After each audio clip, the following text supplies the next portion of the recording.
Grace and peace to you from our Lord and Savior Jesus the Christ. Amen. I want you to think about this for a little bit, but when was the last time you went, wow? And you were actually quiet because your breath was taken away by what you saw or by what you experienced. When was the last time that you just went, wow? And you stood there in awe by what you had just seen or experienced. I was with a smaller group today and we went around and asked everyone, what makes you go, wow? And people talked about walking in nature and seeing the beauty of nature. Others talked about the Word of God. Then we also talked about that there isn't much in this world that makes us go wow anymore. We have analyzed and taken apart and deciphered everything, haven't we? We know how everything works. We're not really surprised by anything. When I look back at, I love to watch old movies on TCM, and I just think of the special effects that I'm looking at, that when they first came out, everybody was going, wow. And I don't know if people do that in movies anymore because we expect everything. Nothing surprises us that they can do with computers and with whatever they want. It doesn't surprise us anymore. We just kind of go, oh, that was cool. I wonder what they're going to do next time.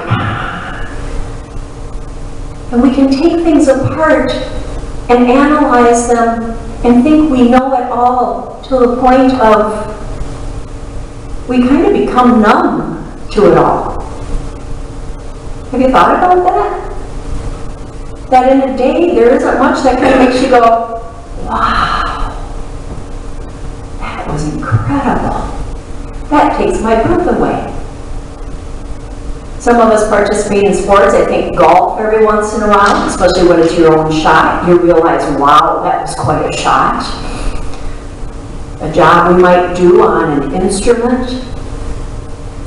When we are successful at our work, but still we know how it happened. Today we get to look at Jesus in a new way. We get to look at Jesus who has been with his disciples, and he takes a few of them up on a mountaintop. Oh yes, one of those mountaintop experiences that the Bible always talks about, because that's where you meet God. That's what happens in the Bible. And when they get up there, they see Jesus kind of take a step off to the side, and all of a sudden he is talking to Moses and Elijah. Lawgivers and prophets from the past. My question is, how did they know it was Moses and Elijah? It's not like they had Facebook and you could have friended them, and these are people from hundreds of years before this, but they knew, the writers. And it's one of those things that the Transfiguration is really hard to explain, because we want to explain where this bright light came from and those two figures, and were they drinking something beforehand, or was there something in their food, and we just want to analyze it and take all the mystery out of it, because that's what we do. We want to know. My friends, today I'm going to invite you to leave the mystery there. And that it's important that we leave it there. Because if we can analyze and make God fit into everything we understand, then it's not God. We need a God bigger than ourselves. We need mystery in our life. It keeps us on our toes. It reminds us who we are and where we are in creation, that we are not the holy, but that we shine because of the holy. You still have your glitter. You haven't wiped it off yet. I'm very impressed. He made it all the way back to the pew. But so often we like to claim that shining on our own, that we are that brightness. And when we claim that, we're lying to ourselves and we're lying to the world. And our job is to point back to Christ. Christ is a bridge builder. He's not about breaking things off or blocking things or building walls. He is about connecting people, keeping even the divine with the mundane, the regular, and making us holy. What we have to share is what God has given us to share. So what makes you say, wow? What gives you awe? My mother had MS, multiple sclerosis, for 50-some years, and before she was diagnosed, she had a couple times where she went blind for 3 days at a time. I'll tell you that the faces of her husband and her children became much more awe-inspiring after a few days of not being able to see. How often it is that we don't appreciate something until it's gone. Like maybe we even appreciated the snow a little bit before it all. Okay, I take that back. We did not appreciate the snow. How silly of me. I was hopeful. But we so often take things so for granted.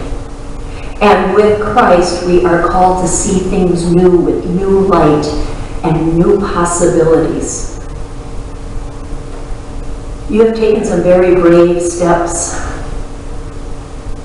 calling in, bringing in a new pastor, changing your worship time. But that newness is probably not going to stop. How you see yourselves, what you expect of yourselves, what God is going to do through you, not just because of you, but through you. God will show us.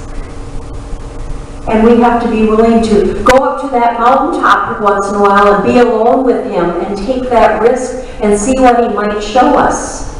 Because it may be overpowering. It may bring us to our knees like it did the disciples. It may make us cringe in fear. Personally, I don't like being afraid. It's not something I walk towards to do. But it still shows up. And when God is calling us to do something new, it can be very, very scary. Because the possibilities and the power of God can be overwhelming. What makes you go, wow? What has God done in your life that made you go, wow? I've been in the delivery room when a baby was born. Wow. That's amazing. Coming from a couple who have dealt with infertility, I also know that even getting pregnant is a wow. That there is such little things that can happen to keep that from happening. Any born child, wow. The sun coming up, the way the body is able to heal and to recover, wow.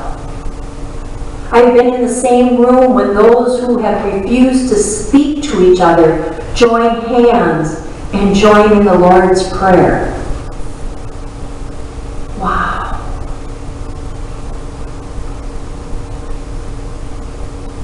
I have been there when someone has died and the family is finding peace and hope and comfort in that moment.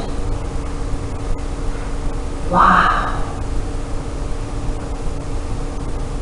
I invite you to have your eyes open for wow times. Look at your hands. They hurt for me to do this. I have arthritis. But aren't they amazing? All the bones and muscles that allow you to pick up a penny, a piece of paper, to snap. The things these hands can do to hold that precious child, take the hands of the one you love, to feed someone who is hungry,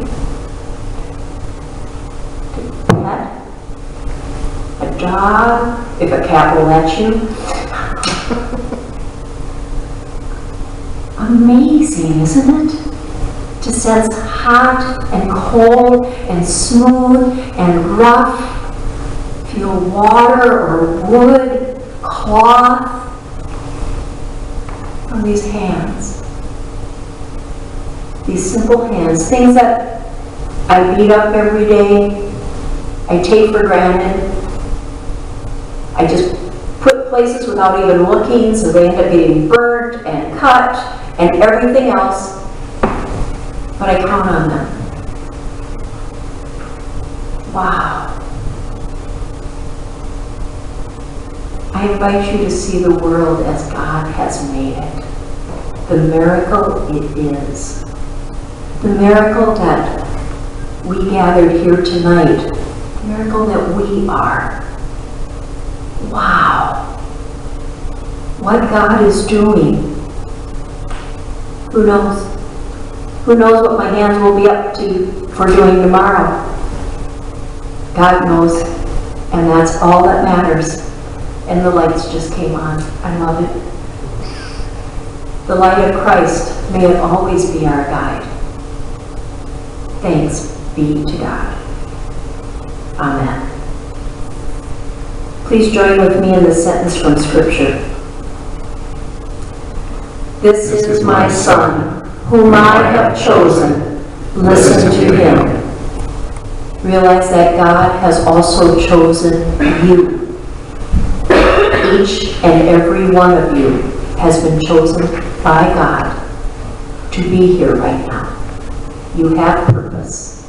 You have meaning. He has plans for you. Thanks be to God.